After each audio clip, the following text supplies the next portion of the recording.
What's up, my night riders and static chasers? You're tuned in to WQZR 93.7 FM. Tonight, we're joined by one of those rare creatives who's lived multiple lives. From creating fiction that warps your brain to creating unforgettable storylines for one of the most iconic video game franchises of our time. And now, he's channeling that creative energy into sound. Marc Laidlaw joins us tonight to talk about his creative journey, past, present, and every strange space in between. All right, Marc, so what brought you into this new chapter of music and indie music specifically? Well, I was pretty tired of everything else that I'd ever done in my life. I was living on the island of Kauai in around 2019. And at that time, I used up everything in my arsenal for creative projects, went back to writing and game ideas and ideas for books, and I wasn't getting anywhere with any of that stuff. And then when the COVID pandemic hit, I realized, oh no, I've already used up everything that I've got. So what could I do now? And I started off reading some of my old stories and books as audiobooks and posting those online. And in the process of that, I got a podcast mic and I got some audio software to use.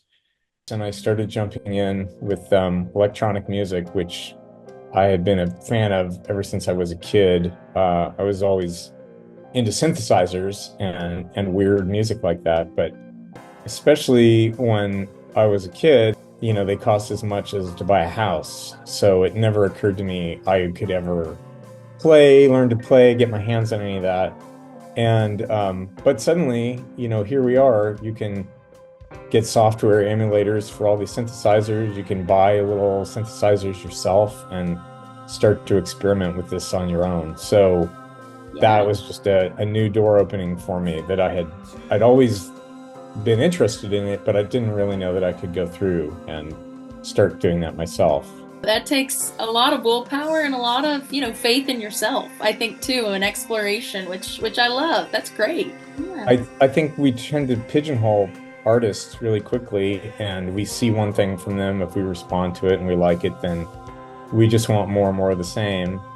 And we tend to think about people we put them in a box right away. So but as an artist, that's not a great place to be all the time. You want to kind of keep exploring and at least getting into bigger boxes. They might still be boxes, but No, absolutely. Well, right along with that, would you say that your storytelling in terms of songwriting, do you feel that any of your past, inspirations or styles have kind of carried over into your songwriting? Are there characters in these songs, just like in the definitely, games you developed and things like that? for sure. I think all the years of writing stories and novels and working on games, it's had a few different effects. One is that the game companies that I worked for, I really enjoyed working with a team of people, a creative team, where we were trying to make something that none of us could have made individually. And yet, as a group, we all had something to contribute to that. So everybody was focused on what they could bring to a project to make it great. And when you get enough people together working as a group, you just get this wonderful synergy going, and all the ideas become about making the end product as good as it can be. So I can't play many instruments and I can't play anything well, but I am pretty good at reaching out to people that I think could help produce and play parts and kind of share a vision and help develop a vision. So that's one part of it, which is just technically, how do you do this sort of thing? How do you put together a creative project? The other thing, though, is that for sure, from learning to tell stories and the things that are important to me and the kind of stories that I tell, which they tend to be weird and fantastic, strange, scary. Hey, All that's these what we love. all these elements in the fiction, I think, have been really helpful to me in thinking about how do you structure a song? Like, is this song sort of a story? Does it have a narrator who's not me? A lot of songs, even though they're sung from somebody's point of view, that's usually not the personality of the singer, that they're performing a character. So I felt very comfortable with that. It's like telling a story from a different character point of view. And then stories that kind of suggest a world or there's something going on, all the parts they relate to each other, but nobody's going to really explain them to me. But you feel like a sense of it starts somewhere, it goes somewhere, and it leaves you somewhere new.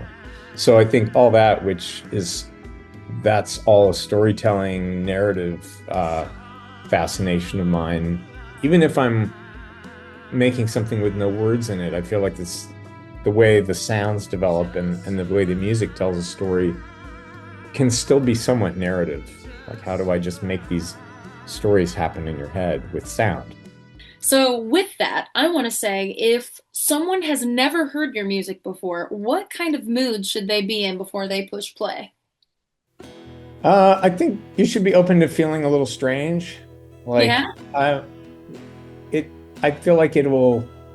Well, I've written some music that's kind of will push you off center pretty quickly, probably, and for that you have to be in a mood for hearing noise. There might be a Hmm. high bell tone or something like that that's like an alarm kind of cutting through whatever you've been listening to. Um, so, but again, my emphasis in fiction and everything else is always sort of weirdness, like maybe a little bit of a ghost story. Um, Maybe it's a little bit science fiction-y or psychedelic. All the things in there belong in there together, and when you're in there, you know if you listen to that song, you're going to be in that world.